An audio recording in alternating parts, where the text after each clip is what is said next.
Assalamualaikum to all. I am here to teach about course code Bio 303 lecture number 5. Lecture number 5 के अंदर हम देखते हैं chemical reactions की कितनी टाइप्स है सेल्स के अंदर। ये हमारा मेन टॉपिक है।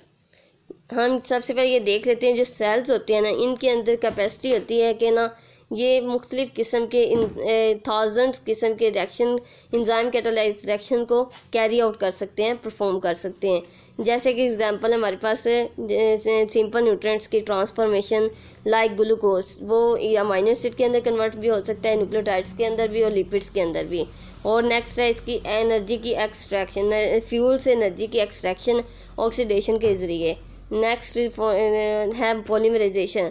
पॉलीमराइजेशन होती है मोनोमेरिक सब यूनिट की माइक्रोमोलिक्यूल्स के ज़्यादा सारे मॉलिक्यूल्स के अंदर ये कन्वर्ट कर देते हैं। तो नेक्स्ट हम ये जो 5 टाइप्स हैं ना केमिकल रिएक्शन की, ये आप लोग बहुत अच्छे से याद करें, ये बहुत इंपॉर्टेंट है एग्जाम पॉइंट ऑफ व्यू से आप लोगों का ये लॉन्ग क्वेश्चन। इसके जस्ट आप लोगों ने नेम रिएक्शंस के याद रखते हैं। रिएक्शंस जो बायोलॉजिकल सिस्टम के अंदर होते हैं ना, उनको हम 5 टाइप्स के अंदर कैटेगराइज कर सकते हैं।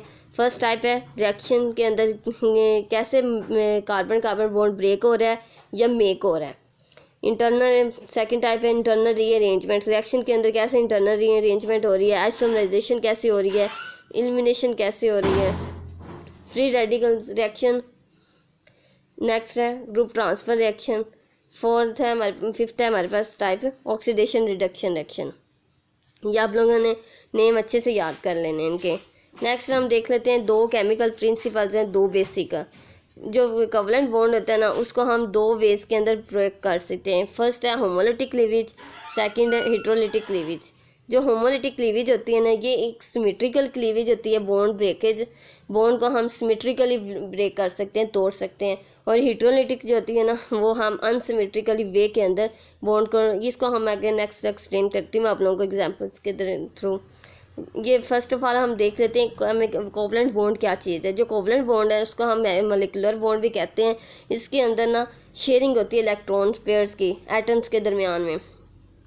जब इलेक्ट्रॉन्स आप पेयर्स शेयर हो रहे होंगे ना एटम्स के दरमियान, तो हम ये कहेंगे ये कोवलेंट बॉन्ड बन रहा है। तो इलेक्ट्रॉन पेयर्स इसको हम शेयर्ड पेयर भी कहते हैं, बॉन्डिंग पेयर्स भी कहते हैं। और ये ना जो इलेक्ट्रॉन पेयर्स होते हैं ना, ये अट्रैक्टिव और रिपल्सिव फोर्सेस जो एटम्स के दरमियान में होते हैं ना, उनको ये स्टेबल बैलेंस रखते हैं, इनकी स्टेबिलिटी को बैलेंस रखते हैं। जबकि ये शेयर कर देते हैं इलेक्ट्रॉन, इसको हम कोवलेंट बॉन्डिंग भी कहते हैं। कोवलेंट बॉन्डिंग मतलब जहाँ पे इलेक्ट्रॉन शेयर हो रहे हैं ना, शेयर बॉन्डिंग पेयर्स शेयर हो रहे हैं, तो उनको हम कहेंगे ये कोवलेंट बॉन्डिंग हो रही है।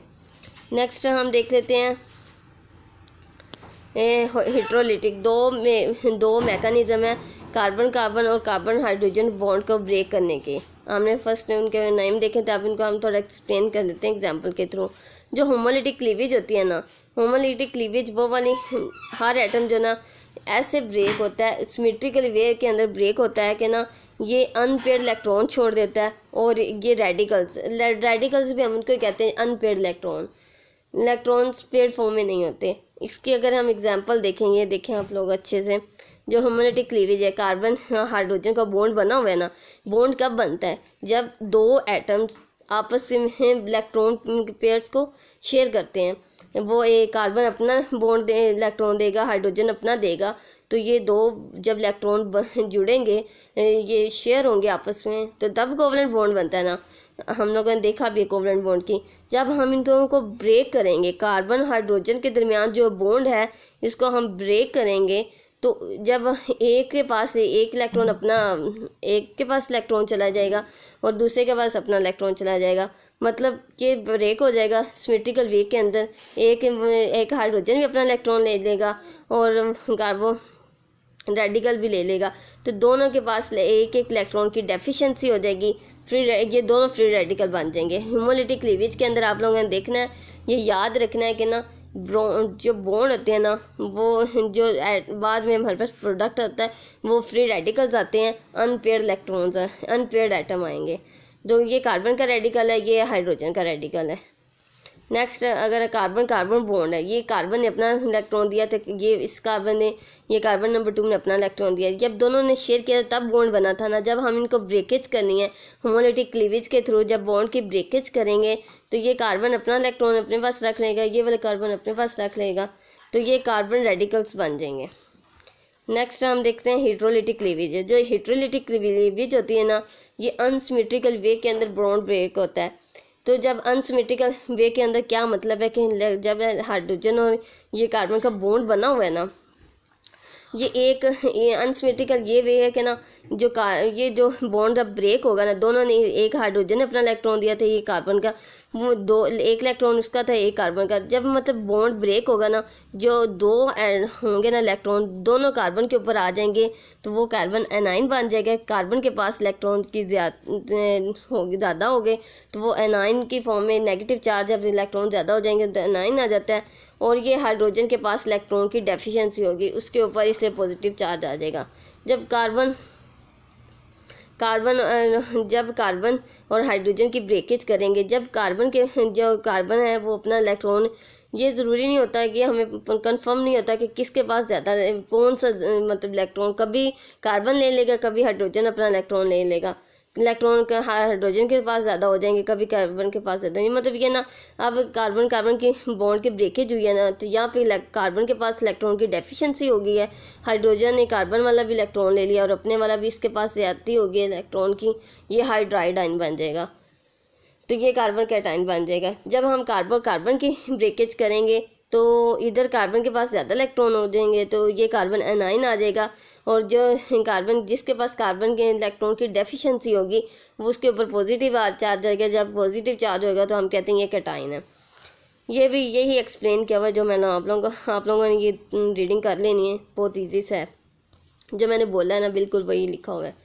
तो नेक्स्ट हमारा जो सेकंड प्रिंसिपल है ना, केमिकल रिएक्शंस के जो होते हैं ना, इनके अंदर इंटरेक्शन होती है न्यूक्लियोफाइल्स की और इलेक्ट्रोफाइल्स की भी। तो न्यूक्लियोफाइल्स वो वाले होते हैं जहाँ पे इलेक्ट्रॉन की रिचनेस होती है, इनके अंदर इतनी कैपेसिटी होती है, इनके पास ज़्यादा इलेक्ट्रॉन होते हैं, इनके पास इतनी कैपेसिटी होती है कि यहाँ इलेक्ट्रॉन को डोनेट कर सकते होते हैं। और इसलिए हमने इनको लिवियस बेसिस की भी यही होती है कैपेसिटी, इनके पास भी ज़्यादा इलेक्ट्रॉन होते हैं, इनको लिवियस बेसिस, इसलिए हमने न्यूक्लियोफाइल्स को लिवियस बेसिस भी कह देते हैं। जो होते हैं ना इलेक्ट्रोफाइल, इसके पास इलेक्ट्रॉन की डेफिशिएंसी होती है, इनके पास इलेक्ट्रॉन की कमी होती है, ये इलेक्ट्रॉन को तलाश करते हैं। तो ये जो होते हैं इलेक्ट्रोफाइल्स, ये इनके अंदर इलेक्ट्रॉन की डेफिशिएंसी होती है और ये इलेक्ट्रॉन्स को तलाश करते हैं। तो अगर हम इसको सिंपल टर्म में देखें, ये न्यूक्लियोफाइल्स है ना, यहाँ पे मैंने हमेशा देखना है ये न्यूक्लियस लविंग होता है, इसके अंदर पॉजिटिव चार्ज लविंग होता है, क्योंकि इनके अंदर इलेक्ट्रॉन की तो रिचनेस होती है, इलेक्ट्रॉन ज़्यादा तादाद में होते हैं, ये डोनेट कर सकते हैं इलेक्ट्रॉन को कोवलेंट बॉन्ड बनाने के लिए। तो ये हमेशा ना न्यूक्लियस और पॉजिटिव चार्ज की तलाश में रहते हैं। तो इसको यही एग्जैक्ट डेफिनेशन हम लिवियस बेस की भी पढ़ते हैं, इसलिए इस न्यूक्लियोफाइल्स को ना हम लिवियस बेसिस भी कहते हैं, ये लिवियस बेसिस हैं। तो जो होता है ना इलेक्ट्रोफाइल्स, ये इलेक्ट्रॉन लविंग होता है, इनके अंदर नेगेटिव चार्ज लविंग होता है, ये इनके अंदर इलेक्ट्रॉन्स की डेफिशिएंसी होती है, इलेक्ट्रॉन को तलाश करते हैं कोवलेंट बॉन्ड बनाने के लिए। जो न्यूक्लियोफाइल जो होते हैं ना, कंबाइन करते हैं इलेक्ट्रोफाइल के साथ और ये शेयर इलेक्ट्रॉन करते हैं एक दूसरे के साथ। नेक्स्ट हम कल देखेंगे कॉमन इलेक्ट्रोफाइल और न्यूक्लियोफाइल्स कौन कौन से बायोकेमिकल रिएक्शंस के, कल हम ये डिस्कस करेंगे। अब तक के लिए अल्लाह हाफिज़, टेक केयर, अपनी नेक दुआओं में याद रखिएगा। हमारे चैनल को सब्सक्राइब कर दीजिएगा ताकि आप लोगों के साथ हमारी बेल आइकन को भी प्रेस कर दीजिएगा, ताकि मैं आप लोगों के साथ जो भी वीडियोस अपनी नेक्स्ट बायो 303 की लेक्चर्स की GDB असाइनमेंट सब इंशाल्लाह आप लोगों को स्टेशन मिलेगा।